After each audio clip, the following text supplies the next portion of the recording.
भाई और बहनों, पहले कांग्रेस, फिर लेफ्ट और अब टीएमसी ने बंगाल के विकास को अवरुद्ध करके रखा है।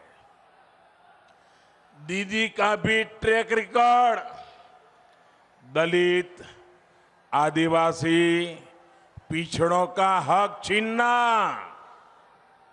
दलितों का हक छीन लेना, आदिवासियों का हक छीन लेना, पिछड़ों का हक छीन लेना, गरीबों का हक छीन लेना और वोट बैंक की राजनीति के लिए तुष्टीकरण करते रहना, यही इनका खेल चला है। दीदी ने बंगाल के युवाओं के, यहां की युवा पीढ़ी के बहुत कीमती 10 साल छीन लिए हैं। दीदीर पार्टी होच्छे निर्ममतार पाठशाला। दीदीर पाठशालाते सिलेबस होच्छे तोलाबाजी।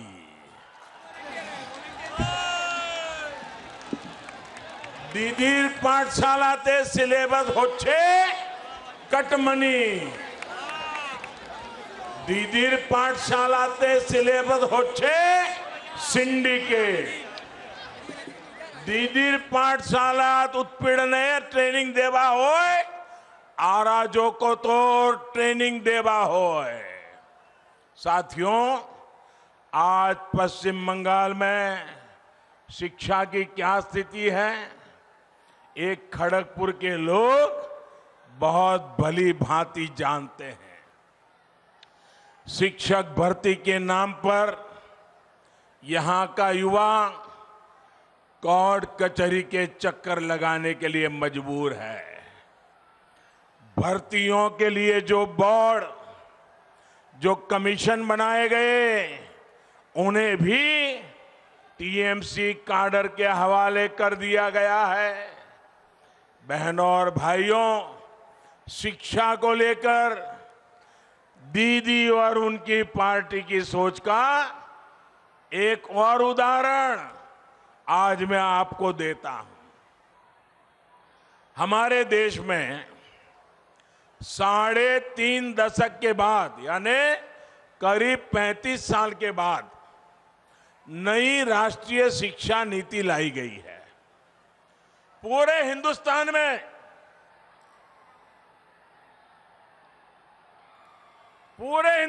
में ये नई राष्ट्रीय शिक्षा नीति की तारीफ हो रही है और इसका मकसद है 21वीं सदी की जरूरतों के अनुसार शिक्षा में बदलाव हो।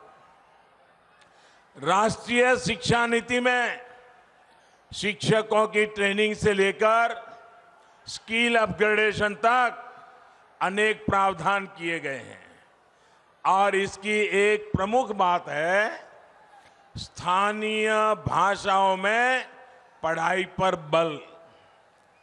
टेक्निकल एजुकेशन हो, मेडिकल की पढ़ाई हो या फिर प्रोफेशनल कोर्स, इन सब में स्थानीय भाषाओं पर जोर दिया गया है। हम चाहते हैं कि गांव और गरीब का बच्चा और भी आसानी से डॉक्टर, इंजीनियर, मैनेजर, किसी कंपनी का सीईओ बन सके। आप मुझे बताइए भैया, गरीब का बच्चा भी डॉक्टर बनना चाहिए कि नहीं बनना चाहिए? गरीब का बच्चा भी इंजीनियर होना चाहिए कि नहीं होना चाहिए? गरीब की बेटी भी अपने सपने पूरे कर सके, ऐसी व्यवस्था होनी चाहिए कि नहीं होनी चाहिए? लेकिन भाषा के कारण उसके सपने चूर चूर हो जाते हैं। हमने कहा है गरीब का बच्चा भी डॉक्टर बन सके, उसलिए उसकी भाषा में हम पढ़ाएंगे और उसको डॉक्टर बनाएंगे। लेकिन दीदी को तो इसका भी विरोध है। दीदी की सरकार नई राष्ट्रीय शिक्षा नीति को लागू करने में मना कर रही है, आना कर रही है। दीदी को पश्चिम बंगाल के लाखों युवाओं के भविष्य की, उनके कैरियर की कोई चिंता नहीं है। मैं बंगाल के नौजवानों को भरोसा देता हूं, मैं बंगाल की माताओं बहनों को भरोसा देता हूं, मैं बंगाल के दलितों को, बंगाल के आदिवासियों को, बंगाल के पिछड़े लोगों को, बंगाल के गरीब लोगों को आश्वासन देना चाहता हूं। अब दीदी को बंगाल के युवाओं के भविष्य के साथ नहीं खेलने दिया जाएगा। वो कहती रहे खेला होवे,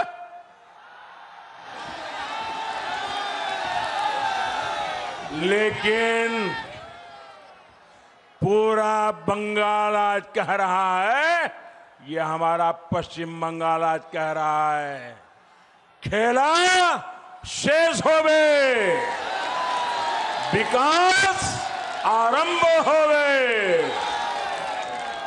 साथियों, आज दीदी से पश्चिम बंगाल के लोग 10 साल का हिसाब मांग रहे हैं, लेकिन जवाब देने के बजाय दीदी उन पर अत्याचार कर रही है।